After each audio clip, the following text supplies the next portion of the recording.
Hi, everyone. I'm Shannon with Great Falls, Montana Tourism. Here in Great Falls, we call ourselves the base camp for art and adventure. You can do a lot here in Great Falls and also go out across the area to explore. One of those places that's really popular is Glacier National Park. And the Crown of the Continent just announced their reservation system for 2023. This is the third year of this reservation type system. So we want to get the details for you. Gina Kerzman is joining us from Glacier National Park to give us all of the details on that. Hi, thanks for joining us. Thanks for having me. Okay, so third year of this, I know there's been adjustments made every year, kind of a learning process. First, tell us why there is a reservation system in place, the purpose of it. Glacier National Park has seen increase in visitation, a steady increase over the last 10 to 15 years. And we just have a lot of people who want to come and see Glacier National Park. It's not the park that a lot of us might have grown up with. When I grew up on the east side of Glacier National Park, it wasn't any big deal. You could go into Many Glacier, you could go up to Logan Pass, and you almost always got a parking space. It's not that case anymore. We've got so many people. Glacier National Park has been discovered. It's been discovered nationally and internationally. So we just have more people coming than we have capacity for. It's a supply and demand issue. And with that comes our need to protect the resources so that this park stays the way it is, so that our future generations can enjoy it the way that we have been able to enjoy it. It's the protection of the wildlife and their movement patterns through the park, and just doing our best to manage the park in a way that provides a high quality visitor experience, but also protects the resources. Okay, and so to do that, it's managing the number of people and vehicles that can go in at any given time. So let's break down now what the reservation system looks like, what that means, what people need to get inside of the park.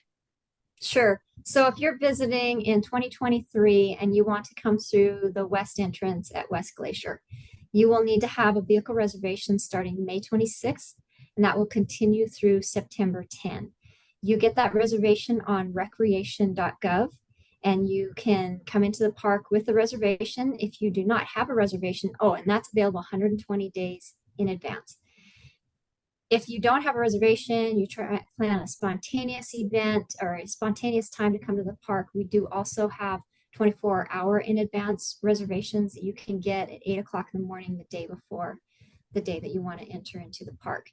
If you're coming from the east side, if you want to come in through St. Mary or Two Medicine or Many Glacier, you'll need a vehicle reservation starting July 1 through September 10.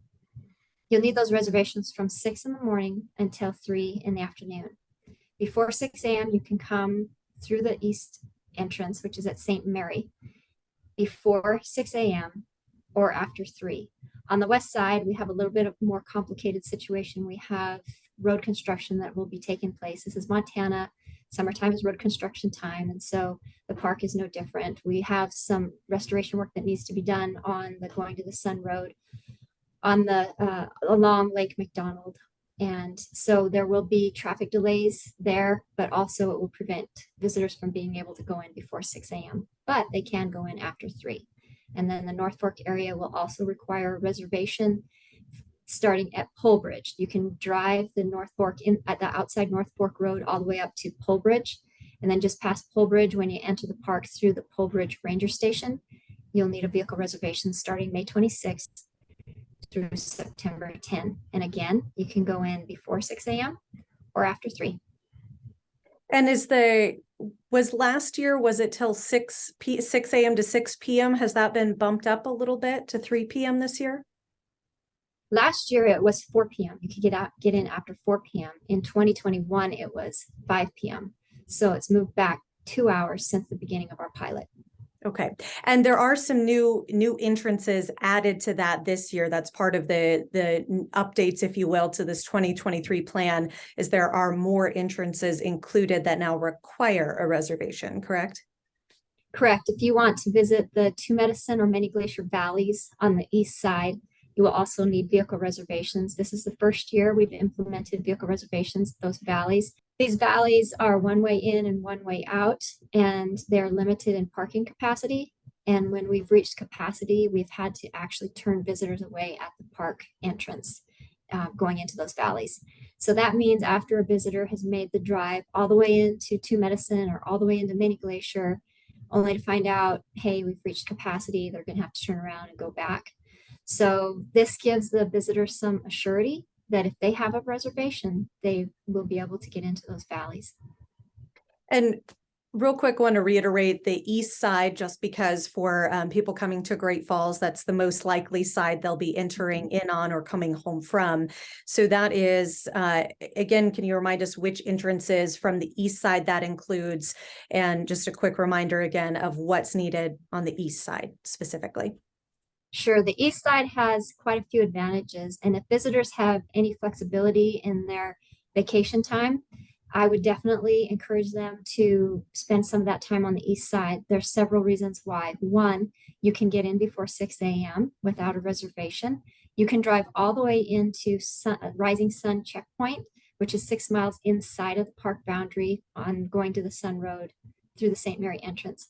You can access the visitor center at St. Mary, and you can jump on the park shuttle, all without a vehicle reservation at that east entrance. And you don't have that pesky construction happening where there'll be up to 30-minute delays on the west side on going to the Sun Road.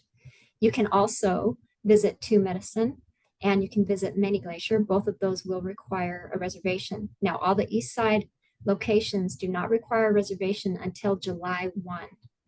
On the west side, it starts May 26th. So you have more than a month where you can access that east side without a reservation. Okay, so we want to clarify how people can make their reservations and the timeframes to do that, especially if they're planning in advance. Coming up here soon, they'll have an opportunity to start getting those reservations. Can you break down the timeframes for that for us again? Sure. So we will offer reservations more than 120 days or more in advance. So February 1, you can begin getting reservations for going to the Sun Road and the North Fork from May 26th through June 30th. So it's a little bit more than 120 days in advance in some cases because we're opening up that end of May plus all of June. So you can make more than one block of time available to make those reservations. The next block will open up March 1, and that will be for July 1 through July 30th. And then April 1 will be the month of August. May 1 will be that remainder of September. Okay. So really stay on it, mark those dates down, stay on it, keep revisiting your website, social channels, things like that to make sure people have the dates. So those are the advanced reservations. And then explain how the 24-hour in advance reservation system works if you don't go in ahead of time, 120 plus days out. How does it work? If you come here, it's 24 hours out. How do you get a reservation for the next day? We have a lot of visitors who aren't planning 120 days in advance. They're not planning months out. They decide, hey, beautiful weekend, let's head to Glacier National Park for the weekend. And they didn't get their reservation 120 days in advance. So we have 24-hour in advance reservations available. So for example, if I wanted to go into the park on this Saturday, I would want to be on recreation.gov at 8 o'clock on Friday morning to be able to get my reservations for Saturday. Okay, and that applies. And those will start May 25th. Okay. For the first day of reservations are required on the west side from May 26th. And of course, on the east side, it'll be June 30th. You can start getting your 24-hour in advance reservations for July 1. Okay, gotcha. So if you don't make it in advance, you just got to make sure you're on it because they go pretty quickly, I would imagine, because there's only a set number. Yes, they do go quickly, but that's one of the reasons why we opened up the block. We're hoping maybe that makes it so that there's not such a frenzy for reservations and that they won't go quite so fast. People have a little bit more time to plan. But I'm a planner. I'm somebody who likes to, have all my ducks in a row. So if it were me, I would be on there the first day at least to know what's available and see what's happening. And I always encourage visitors to go ahead and go on recreation.gov, set up your account, set up your password, get all of that out of the way, get familiar with the site, figure out how to navigate to the Glacier National Park vehicle reservations section of the website, so that when your day opens up and you want to start making reservations, you're not messing around with all of that on that first day, especially if you're trying to get the 24-hour in advance reservations. Okay, so I have my reservation. I've gone and I've got my reservation, whether it's far out or 24 hours in advance, and I'm ready to go up to the park. What all do I need? What can I expect when I get to one of those entrances? Great question. So you will want to have your vehicle reservation either printed out or saved on your cell phone.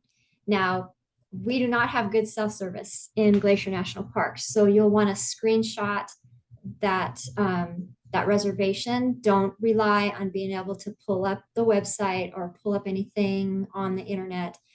You'll want to have that available on your phone. You will also need your ID, some type of ID, so that when you present that reservation that has your name on it, whoever that person was that made that reservation, they will need to be in the car and they will need to show their ID. So for example, if you and I were going to visit the park together, we decided, hey, let's go for a fun hike. Let's hike Virginia Falls. And I made the reservation. I will need to be in the car with you, and I will need to present my ID. Now you can be in the car, it's for the whole car, right? But I will need to be the one who made the reservation and whose name is on the reservation needs to have their ID and be in the car. And then of course you'll need to pay an entrance fee one way or another. If you have some type of a lifetime membership, an intermountain or interagency pass, a season pass for Glacier National Park, that type of pass definitely counts. Or you can just pay your entrance fee per vehicle at the park entrance when you get here. And I also want to reiterate that tribal members do not need a vehicle reservation, nor do they pay the entrance fee. And is there any differentiation for Montana residents as a whole, or their Montana residents, anyone outside of the tribal jurisdiction is subject to the reservation system, correct? Correct. Now, things like the military, if you've applied for the military pass, it's one of the options available for a lifetime pass. Something like that, of course, you won't have to pay your entrance fee, but you do still need the vehicle reservation. Okay. How much is the park pass and how much is it to make a reservation? And is there a difference of whether I do it 24 hours in advance or months in advance? There's no difference as far as the vehicle reservation goes. There's a $2 processing fee that recreation.gov will charge, and that's a non-refundable fee. As far as the entrance pass per vehicle entrance, it's $35. And that applies, well, depending on if you get lifetime just for Glacier, that's a little different, correct? The passes that you can purchase in advance, such as the lifetime or the military or those, you can find more information about that on our park website, but that's usually a one-time fee. And then you just have the card with you. So when you get to the park entrance, you just show your pass. Glacier is known for a lot of things. It's beauty, it's hiking, going to the Sun Road, of course, probably the most popular reason people travel to Glacier. If I want to do going to the Sun Road, I need my park pass, I need the reservation, and then I can tell us where the entrances I can either go in or out of in order to do going to the Sun Road. Going to the Sun Road is a very unique highway that goes up over the top of the Continental Divide. It's only open certain times of the year. We start plowing that on or around April 1, and it typically takes us until the end of June to get that road cleared. The only way you can access going to the Sun Road is through West Glacier or through St. Mary. Okay. All of the other valleys, Many Glacier, Two Medicine, North Fork, none of those connect with going to the Sun Road. Going to the Sun Road just goes up and over the Continental Divide from West Glacier, dropping down into St. Mary or vice versa. Okay. Good to clarify there, because I know a lot of people might not realize that going to the sun isn't available from every access point within Glacier. So good clarification there. And of course, we always watch for the big reveal of when it will be open for that year. Weather pending, getting a lot of snow this year, so which is great news. But we'll see how that plays out when it comes to the spring and summertime. For people who have never been to Glacier, I'm just curious about what you love about it, why you feel it's something that people should go and see. Going to the Sun Road is amazing. It's the vista views are amazing. The crowds can be intense. So even though we have a vehicle reservation system, that doesn't guarantee you have a parking space. So if you plan at all to hike one of the popular hikes, my encouragement is to get there early. If you're wanting to take a hike off of Logan Pass, which includes the Highline Trail, one of our most popular hikes, or Hidden Lake, another extremely popular hike, you're going to need to get there as early as you can. And I would suggest getting there by 7 a.m. If not, if your plans allow you to get there, maybe even a little earlier than that. It's full by 7:30 in the morning. That Logan Pass parking lot is full, whether you have a vehicle reservation or not. It's just that it's a very popular hike. If you are hiking any of those long hikes, make sure that you're prepared. Check the weather forecast in advance. Make sure you have water. Make sure you have food. Check how difficult that hike is in advance. We've got a lot of information on our website. There's information at our visitor centers to let you know how strenuous of a hike that you're planning. So for me, I like Avalanche Lake, but it is a very, very popular hike, very difficult to get parking at. So again, plan ahead, get there as early as you can, probably well before 8 a.m. if you're planning on getting a parking space. The other thing that's become really popular in Glacier is the shoulder seasons, which is the time when the road is not fully open, because you can hike or bike that road past the road closure, and you can go as far as either the avalanche closure is at or where our road crews are working. So it's a great way to see going to the Sun Road before it's open to vehicles, and you can either bike it or you can hike it. And one of the really popular things that's happening at Glacier National Park are the e-bikes. The e-bikes allow you to ride a bike without the strenuousness of uphill pedaling. You're still on a bike, you still have to pedal, but there are quite a few companies who offer those e-bikes, and just a really lovely way to see going to the Sun Road again before there's vehicles on the road in those shoulder seasons, before we do finish plowing. And one final thing I want to ask you is just for people who maybe aren't from Montana or aren't used to that, how should people treat and prepare for wildlife in Glacier? Wildlife, it's amazing if you get an opportunity to view the wildlife while you're in the park, but always remember they are wild and keep your distance. I know it's exciting when you see a bear, but don't ever try to get close for a photo. Don't get out of your vehicle if you're on the road. Please don't stop your vehicle in the middle of the road, blocking other cars behind you in your excitement. But always remember, keep your distance from wildlife, because they are very unpredictable. All right. Anything else we should know, our viewers, our visitors should know, that you can think of about traveling to Glacier this upcoming year? If you are hiking, especially in our wilderness areas, make sure you always have bear spray with you, which will protect you from any of the bear encounters.